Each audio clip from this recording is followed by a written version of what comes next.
Okay. Today we're going to be talking about assembly language.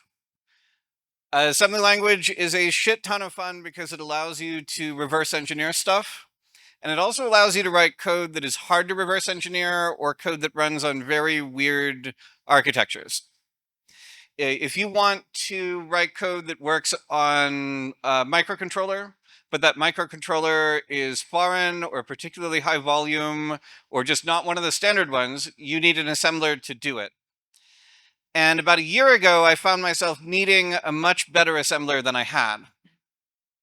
This is the tale of how I wrote that. A little bit of my background. I am an editor of this fine hacker magazine, the International Journal of Proof of Concept, or Get the Fuck Out. We have plenty of these out at the registration booth. I've also got a stack here. Take one for your friends. The only thing that could go wrong with them is if they wind up in a dumpster or unloved and unread. My most recent major project was MaskROM Tool, which is a CAD program that allows you to start with a photograph of a microchip, specifically the read-only memory portion of the microchip. And from that photograph, you draw lines to mark the rows and the columns. And wherever those lines cross, that's a bit. And after marking all of the bits of that chip, you can then export a ROM image.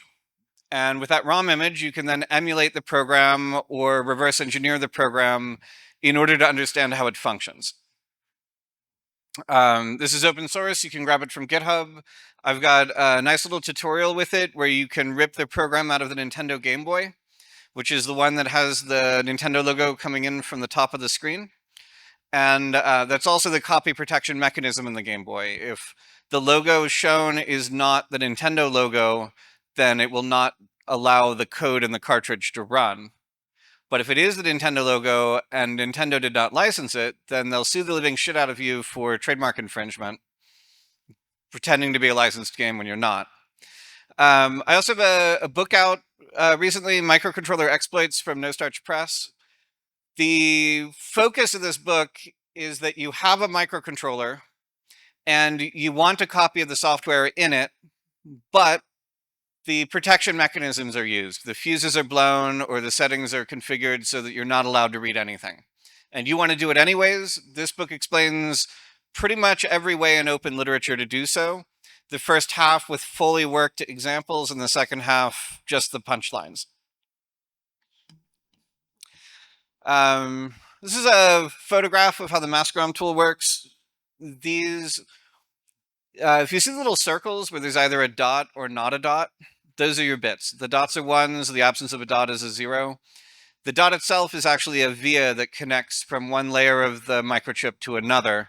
And if you have the connection, then you read a 1 at that address, and if you do not have a connection, you get a 0. With my tool, I mark lines across all of the rows and columns, and then having marked them, the software extracts the bits. Here we have a red for every 1 and a blue for every 0. And the stage after this is to figure out how to convert from the physical order to the logical order. When you handwrite a program in hexadecimal, you're putting all the bits together of a given word. But in hardware, they're usually spread apart. All of your most significant bits will be on the far left of the chip. All of your least significant bits will be on the far right. And that's what I needed a better assembler for. Because I needed a tool that would tell me, for a given firmware image, is this a real program in this machine language? Or is this gobbledygook because I got the ordering wrong? And if I had a tool that could do that, then I could automate figuring out the ordering of the bits within a program, and I could make the reverse engineering a lot less labor intensive. If you talk to anyone who does a lot of reverse engineering, it's a shit ton of work, and the only way to make it enjoyable is to automate everything that can be automated so that you're doing the bare minimum manually. And the part that you do should only be the part that requires you to be clever and should only be the part that a machine cannot take care of for you. So I started researching assemblers. And disassemblers have fared pretty well over the past 30 years. Show of hands, who here uses either Pro or Ghidra or Binary Ninja? Great. These tools are awesome. You have a nice flashy GUI. They support a ton of different architectures. You have lifters and you have decompilers. So unlike the bad old days where we'd have to take like a listing as a text file and then add our comments on the side and find and replace symbol names, now you do it all through the GUI, and it can automatically translate it to C for you in many cases. Sometimes it gets confused, sometimes you have to redirect it, but these have gotten really good. Now, on the assembler end, making a binary out of assembly code, basically nothing has happened outside of, well, nothing has happened for weird architectures in 30 years, and nothing has happened outside of machine generated code in 30 years. So if you work on an architecture like ARM or RISC-V, there are pretty good assemblers for that, but they're only good at taking the output of a compiler and producing a binary from that. They are not assemblers that you as an individual should be expected to enjoy programming in. The other problem with these things is that the most advanced ones are for x86. And this is because x86 is the hardest assembly language to work with. So basically, we have had no features and no advancement except for the support of a couple new instructions on a couple of architectures. I wanted to do something better. I'm not targeting x86. I'm explicitly leaving that out for now, particularly because it's harder than any other architecture, CISC or RISC. My assembler is intended to be obscenely easy to port. If you have a paper book from the 1980s that describes an architecture, you should be able to sit down in a coffee house, and in a couple of hours you should have a plugin for my assembler to add full support for that language. I also, from the very beginning, designed the assembler and the disassembler to be symmetric. So when you're adding support for a language, at no point are you ever writing assembler code that does not match your disassembler code. They're always held in sync. When you define a field, you're defining a field both for parsing assembly language and for masking off machine language. And everything that is used in that parsing and in that interpretation is away from your language definition. We have a shared parser for all languages. Now, in my Mascarom tool, I need this assembler in a library. I need a C++ library for it. But if I'm working on a hobby project, let's say I'm writing a Game Boy game. Well, for that, I want to use it from the command line in a makefile. And when I'm learning a new language, when I'm learning, let's say I want to know the difference between a Game Boy and Z80, because they're related, but they're not identical. I have a REPL mode so that I can type in little bits of hexadecimal and it will tell me what that disassembles to. Or I can type in little bits of assembly code and it will tell me what hexadecimal that builds toward. I also have a lot of support for things that are important as you're learning a language. I have cheat sheets for every language. So if you're working in one that you're not familiar with, it will give you a list of all of the general instruction formats that you might use.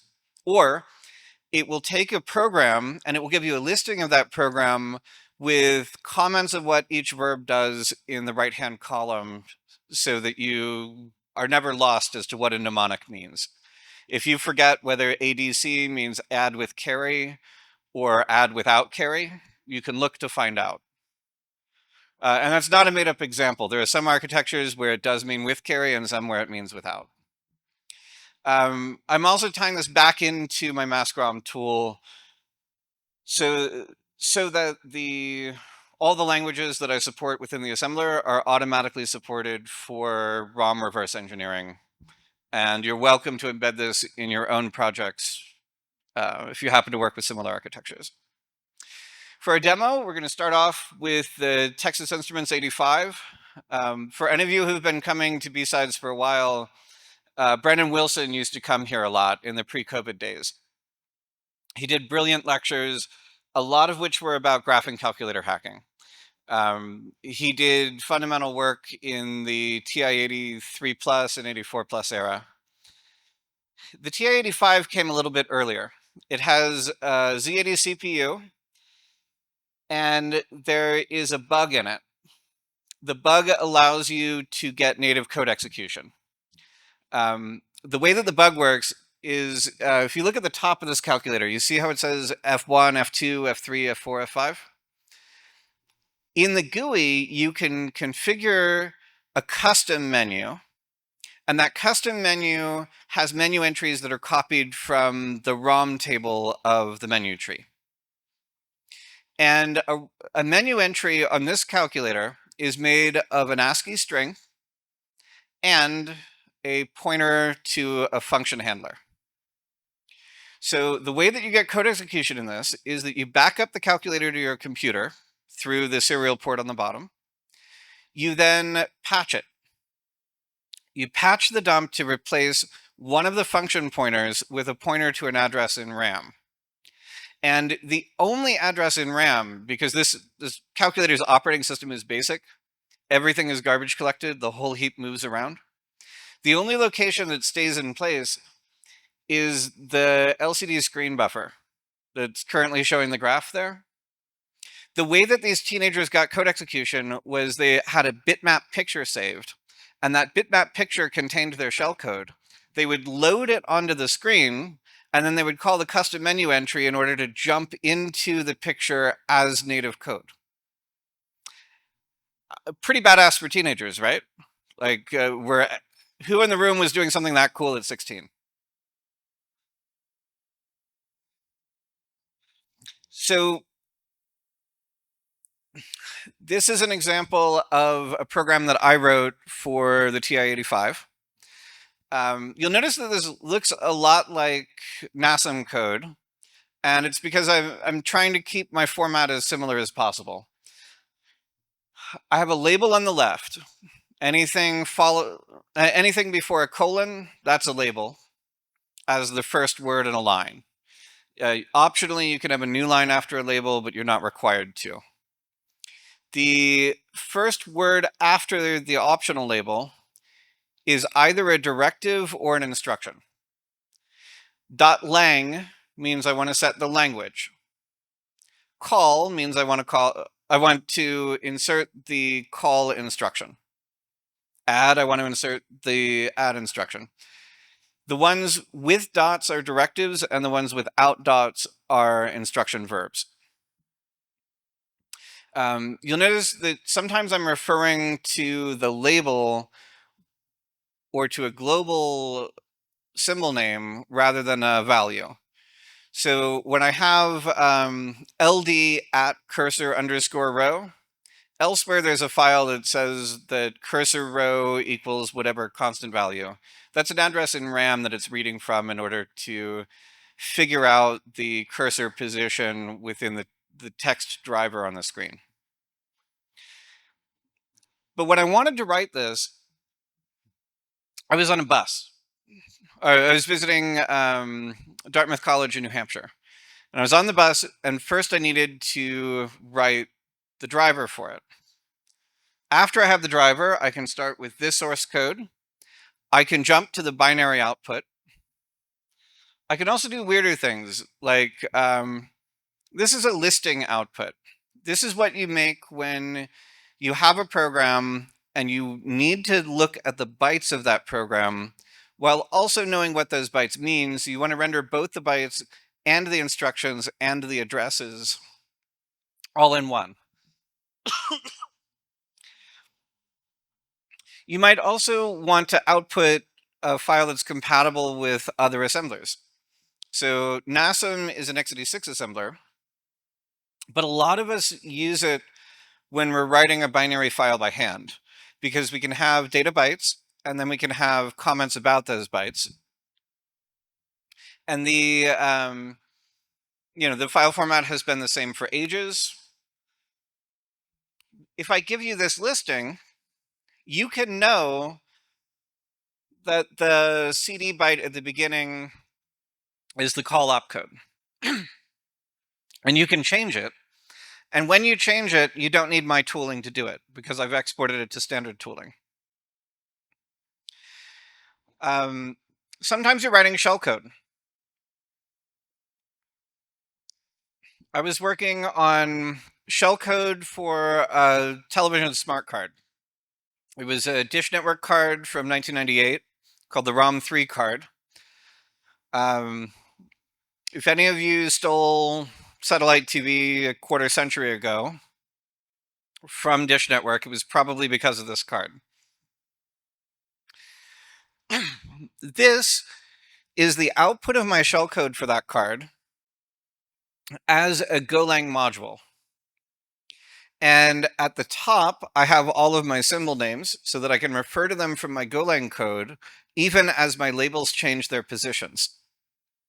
And at the bottom, I have the bytes of my program, complete with comments so that anyone altering this can understand what each of those bytes mean.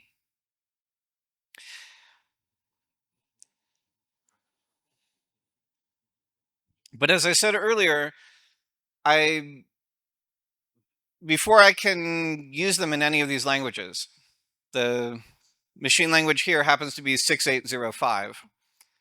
I need to write a module for it.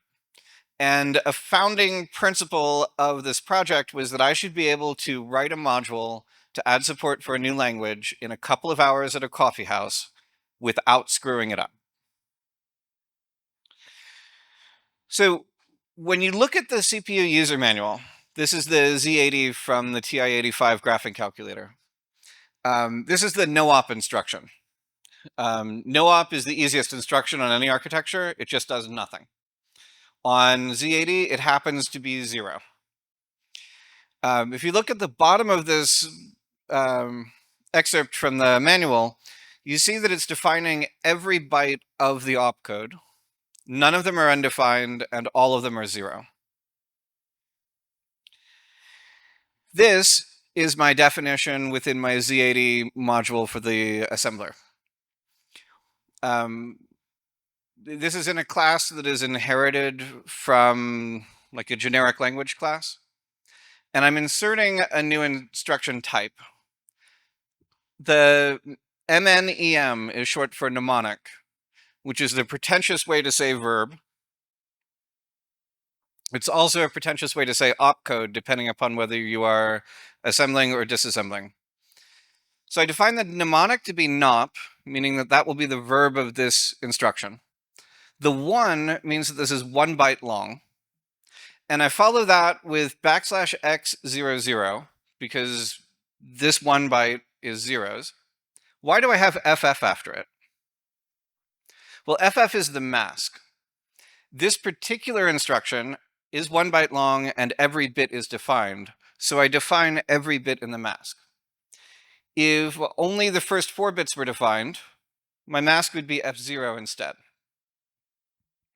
Then after inserting that, I call the help method to add the definition of this, to say, oh, this does nothing. This is a no operation. And then I also call the example method in order to make an example. And the purpose of the example is that I can very easily do self-testing. If the example does not assemble by matching this mnemonic, and then disassemble by matching this mnemonic, then I have a mistake in my definitions.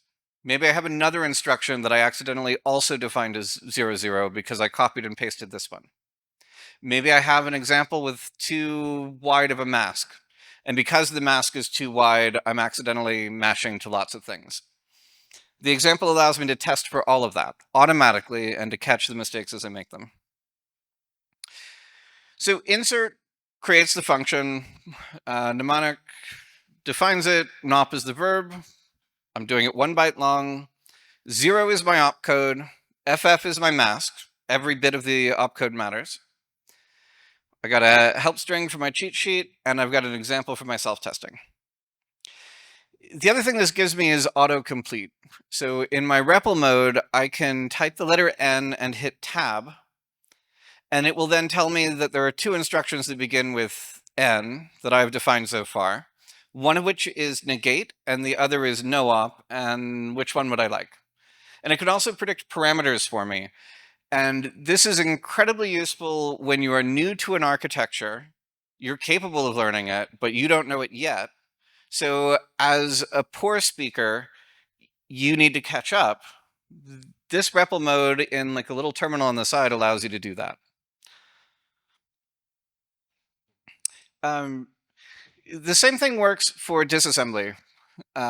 Here I type in 00, and my REPL mode happily tells me that that is a no-op, and it happily auto-comments that with my cheat sheet string telling me that this is no operation.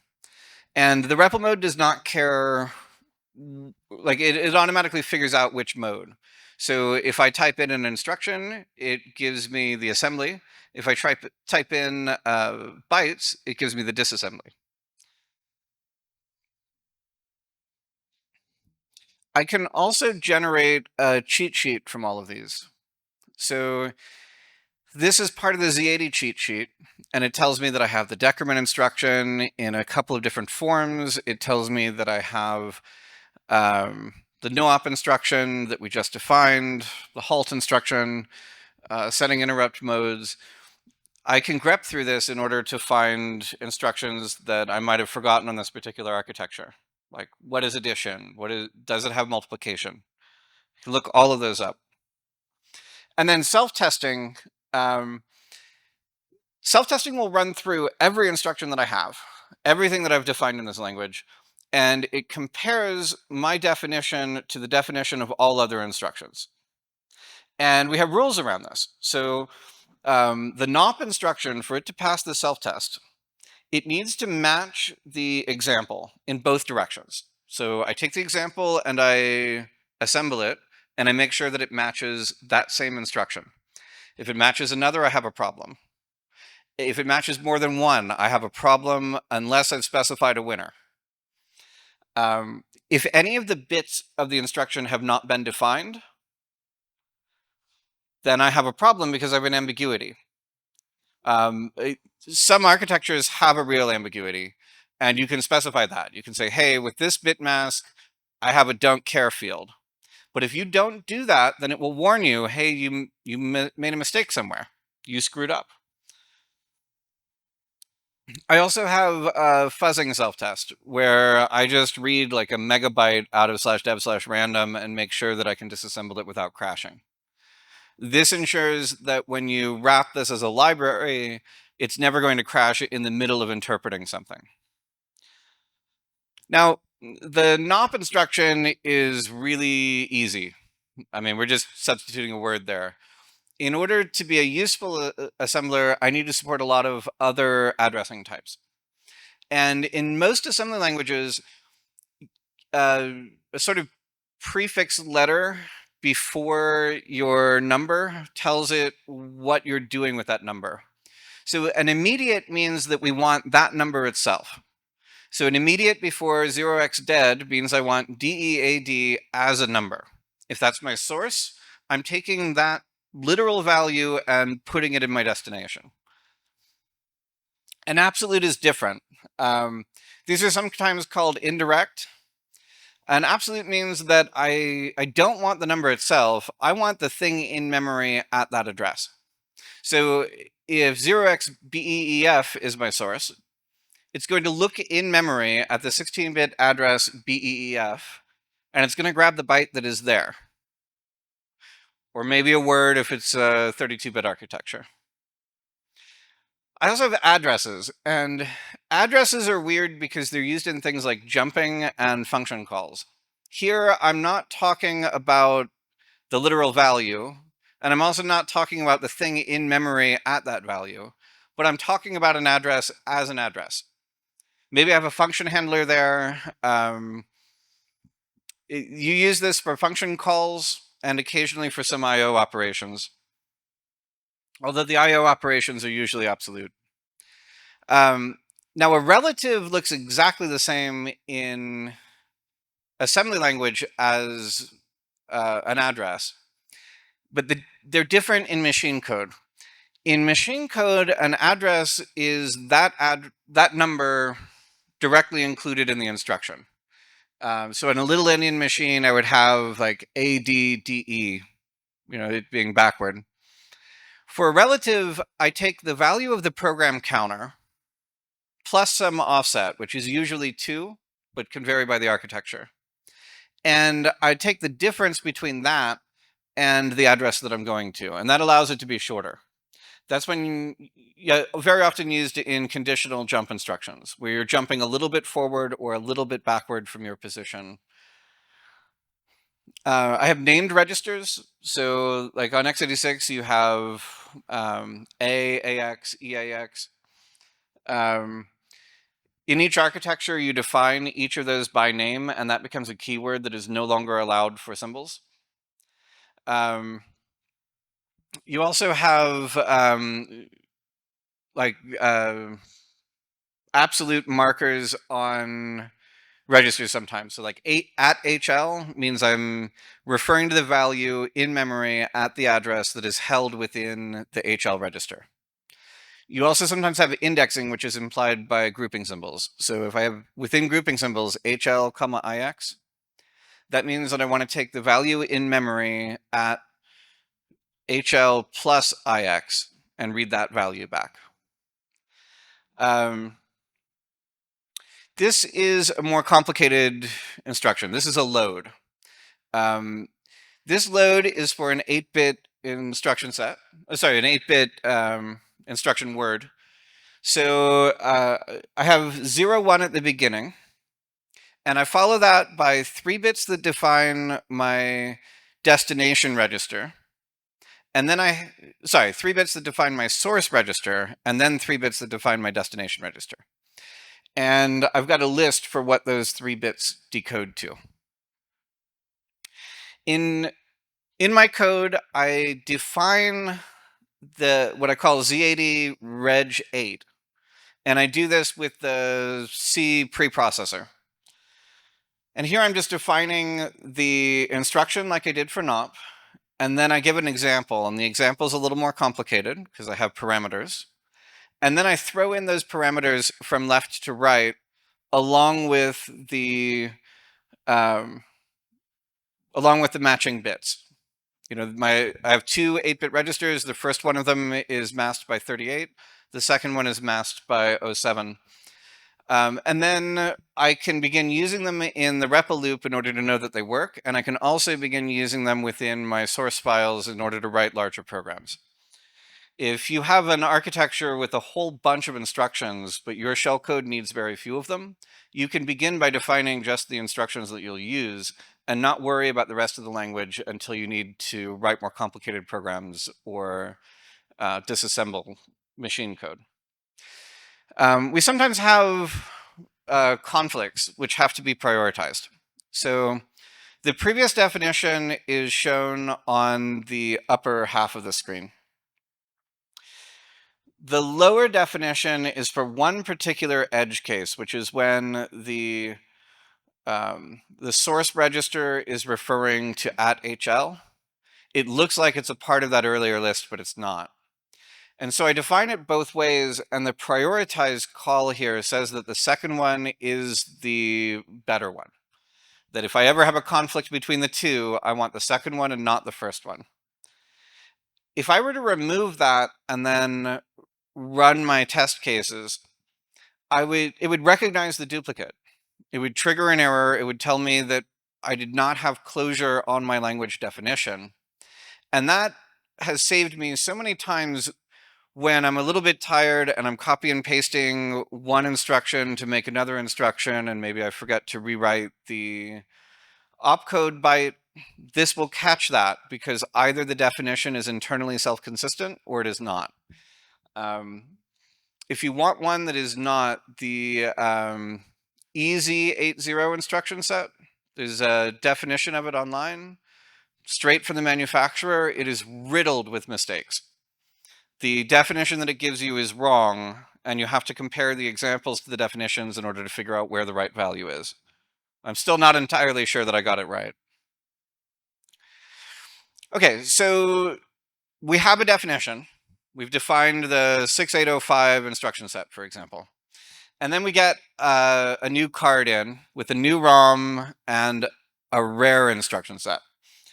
This is an F card from DirecTV.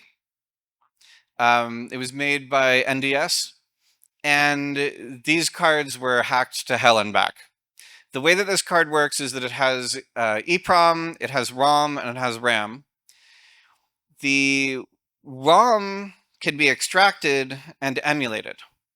And there was a program you could get for your DOS computer, and you would run that emulator, and then it would pretend to be this card on a serial port using whatever EEPROM image you gave it, and the emulation was perfect. It was exactly the same as the real hardware. This confused a lot of the satellite TV receivers. It allowed you to decrypt your TV signal. And far more importantly, it allowed you to share your key with another TV subscriber elsewhere on the continent or with thousands of them. Um, Now, the instruction set here is a little different from 6805. The bits are scrambled. And so I asked a buddy of mine, Chris Gerlinski, who knows a lot about TV cards. I just said, hey man, I hear that the opcodes are scrambled. Can you tell me more about it? He gives this exact quote from an old mailing list post. He says, only the opcodes are scrambled, not the operands. The bit order from most significant bit to least significant bit is 76453012. If you chart that out, a few of them are flipped, but some of them are not. And also, the most significant bit is XORed with a 1. So we're flipping the most significant bit in it. And then he pointed out that I could see this on the die photos. And I really enjoyed taking die photos. So I quickly took one of these cards out of my collection, boiled it in acid, and found what he was talking about. So in order to support the F card, I just used C++ class inheritance. And I made the scramble function. The scramble function simply does what he told me to do on Twitter. Swapping around lines, inverting the most significant one. These are the lines that you can see on the die of the chip. The instruction decoder is at the bottom of this view. And the data bus consists of the long horizontal lines in the middle of this view. We're going to zoom in on the connection between them. And depth of field is a bit confusing here. So what you see in yellow, that is above what you see in brown.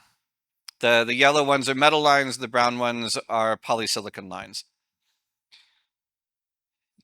These are the bits of significance in terms of columns that run to the instruction decoder. I'm going to flip back and forth between this and the previous slide just a little bit. And you can watch how, you can kind of see how it's those 8 lines that connect at the bottom and how they're obscured by the horizontal metal lines. The metal lines consist of rows from memory. Here, the most significant one is at the bottom, the least significant one is at the top. This is an 8-bit microcontroller, so it makes sense that we have 8 bits of an opcode. And on this architecture, your opcode is only ever, at most, 1 byte long, which is why we never have to worry about a second byte or preserve any of this. And the other thing to note are these little circles where they cross. You probably didn't see those circles the first time I showed the image. These circles are called vias, and they're vertical connections between the metal layer and the polysilicon layer beneath it. On the regular chip, these are all in a nice diagonal line pattern.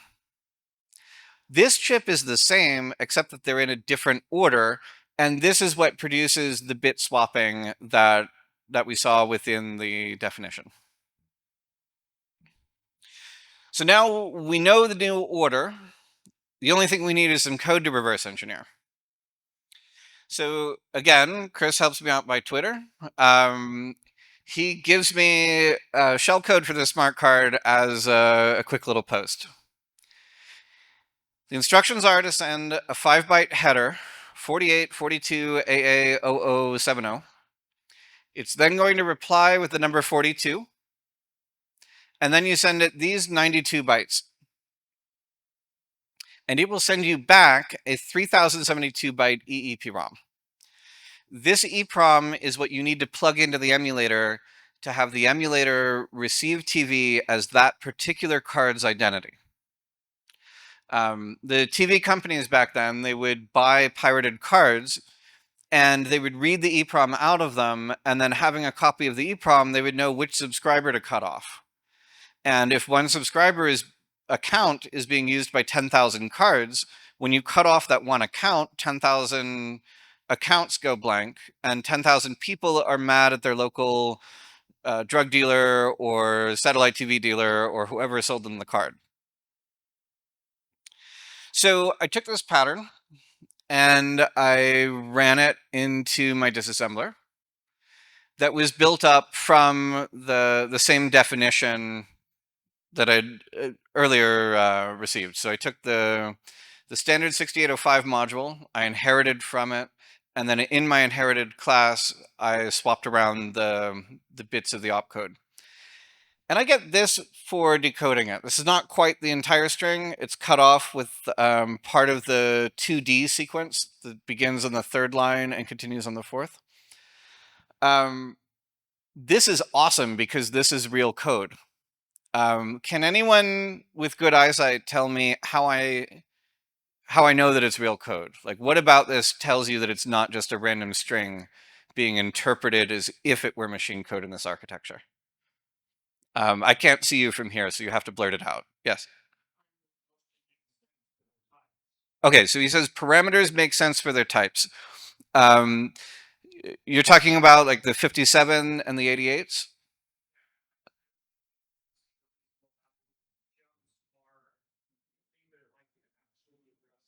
Right, exactly. And there's something at the tail end of it that also stands out to me.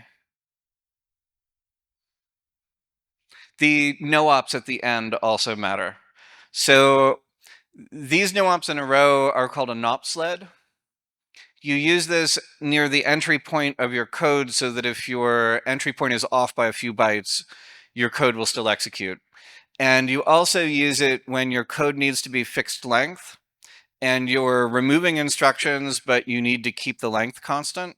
You'll insert no-ops in order to fill that blank region with something that it will just run through. And then, as this gentleman pointed out, the JSR instructions, they're both jumping toward the same region of memory. 1E7F, 1F31, those are pretty close to each other. If this were random data, those numbers would be wildly different. And these addresses both happen to be within the same peripheral type. This is jumping into mask ROM, and that mask ROM kind of ends at 0x2000. So this is fitting into that. And then, again, as the fellow from the audience pointed out, these addresses, like the LDA at 888, we see that 88 is used twice here, which makes sense for a global variable. You know, you load from the global variable, then you increment the value that you loaded, and finally you write the value back. And that's how you increment a global counter as you're looping around it. That tells us that this is real code, and we now are able to read the exploit that was written for this antique microcontroller, given the comments from 2 tweets, and reusing almost all of the code from a generic description of a related chip.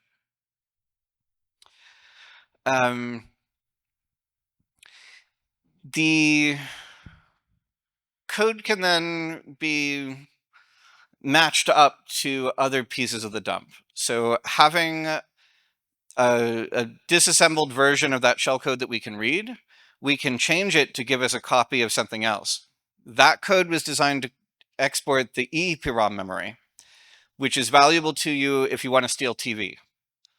I don't have a time machine, and that satellite is no longer transmitting, so I'm not going to steal TV with it, and I'm not concerned with the EEPROM contents. But I was very concerned with getting a copy of the ROM out, or getting a copy of the code from EEPROM. And both of those I can dump out and then disassemble and reassemble with this tool. As I'm playing around with emulating the exploit, I can change things. I can play around with how the TV company might have defended itself against that exploit. And I can do all of that with a language module that I wrote in an hour and a half in a coffee house, without having to start from scratch and without having to worry that I made a terrible mistake that would ruin the results of my program. Since getting this working, I linked it back into my ROM reverse engineering tool, which lets me do some really cool things. I can attempt to decode the chip in every way that I've ever read about. You know, left to right, right to left, top to bottom, bottom to top. I can spin it, I can flip it, and I can take all of those potential decodings and I can then grade them to see how likely they are to be real assembly language in the known language architecture of that chip. If I photograph the F card, you know, I already have a grader class that works for 6805. I can extend it to work for F card, and then immediately I can know how well I decoded everything. On the left, you can see another chip that I'm working on. And this chip is particularly hard to photograph. It uses something called an implant ROM.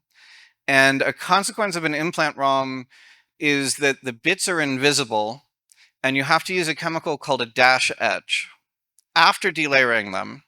And the dash etch will change the ones brown slightly faster than it changes zeros brown under a very bright halogen lamp. When I was processing this chip, I fucked up. I had a bubble on the chip, and the bubble prevented the colors from being stained properly. Or maybe it stained them a little bit faster. So that bubble in the top left of the left view, zoomed in on the right view, I don't know what any of the bits are in that position. But I do know the rest of the bits, and I know that the rest of the bits are pretty accurate. I've measured it twice, I've error corrected them. So here I'm running my disassembler on this chip. And as I run my disassembler on the chip, I'm having it give me not the bytes of the instructions. Instead, I'm having it give me the bits of the damage mask that I defined when I was drawing the bits in my ROM reverse engineering tool. And this way, whenever I see a 1 in the bit listing, I know that I should not trust that instruction. And by looking at that individual one and flipping the bit, I can kind of figure out what else the instruction might mean. If a source register could be a 2 or it could be a 4, this would help me figure that out. If the opcode is wrong, then maybe I don't know whether I'm doing addition or subtraction, but I still know what the parameters are. This is going to be incredibly useful in decoding those sorts of ambiguous programs where I have damage and I don't know what the underlying value is, but I do know where the damage is, and this helps me guide myself around it. Also, because I wrote this in the Qt framework and I enjoy stupid little toys, you know, as I was learning assembly languages in order to write this project, I had to study them with pen and paper. And I did a lot of that with pen and paper without a laptop in order to avoid getting distracted. So I later ported the library to run on Android and iOS. If any of you want to invest, I think we should do like Duolingo for assembly languages and get that psychopathic owl chasing after people. If anyone from Duolingo is here, please get in touch with me. And I'd really appreciate you restoring the streak that I lost last night. So that's all I have for you today. I hope you enjoyed it. And I hope that you read some good scripture with proof of concept or get the fuck out. If you'd like a copy, feel free to grab one from me here on the stage or from the front registration desk. Do we have any questions?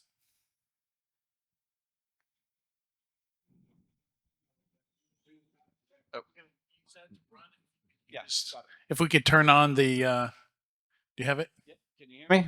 Good. Yep, there it is. Where'd he go? Okay.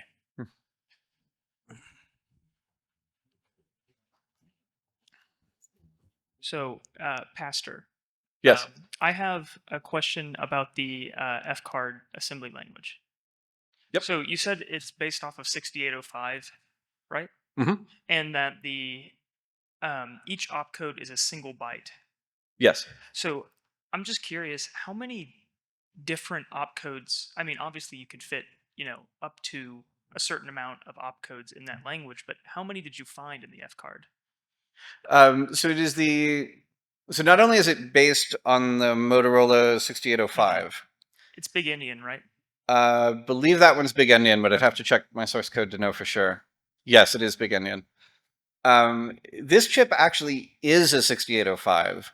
They just changed the wiring going into the instruction decoder in order to create this swapping. Mm-hmm. And that's why the swapping is not more complicated. If they encrypted the order of memory, or if they changed the opcode set by swapping rows of the instruction decoder ROM, they could have made the scrambling a lot more complicated. Well, because realistically, the scrambling is just a couple of logic gates, right? There aren't even logic gates. It's just changing VIA locations. That's amazing. Right So in the 90s. every transistor is the same. And not only that, but the masks that make the transistors and that make the metal wiring are the same. The only thing different is the mask that makes the vias between the metal and the polysilicon. Yeah, that's insane. I'm so glad I was born in the 2000s. Oh, but if you tried doing this on something made in the last 5 years, it is so much smaller and harder to photograph, and your software is so bloated. Like, back when this chip was made, nobody thought of using a GPU with an inference model to make software that runs from a battery. Everything had to be lean, everything had to be small, and that is such a gift to reverse engineers that the target is small and easier to work with. Yes? How long have you been working on this project? I was tinkering around with ideas for this and had a few false starts maybe 2 years ago. It was only in the past year after I finished the microcontroller exploits book that I finally wrote the version that is now published. My early mistakes were that I tried to avoid writing a real parser, and that shot myself in the foot. So these now have like a proper parser in the Lex or Yak style, which became a lot easier to manage once it was working. It's frustrating because you're having to build toward a behavior that doesn't work in the middle, and you feel like you'll never get to the end, but then you do, and it's not nearly so bad as you thought in the beginning. Yes? So on the vein of weird Z80s, how feasible would be implementing some support for something like Kabuki? I'm sorry, the thing kicked on at just the worst moment. For what? Kabuki. It's a Capcom encrypted, I believe it does address shifts, but it also varies its behavior depending on whether it is decoding an instruction or data. Okay. Is a definition available of its behavior sufficient to emulate it? To my understanding, yes. Okay, then I could probably do it, or I could probably show you how to do it. Dig up the definition and catch me in the courtyard after the lecture. Okay. Cool. All right. Any last questions? All right. Thank you. Round of applause, please.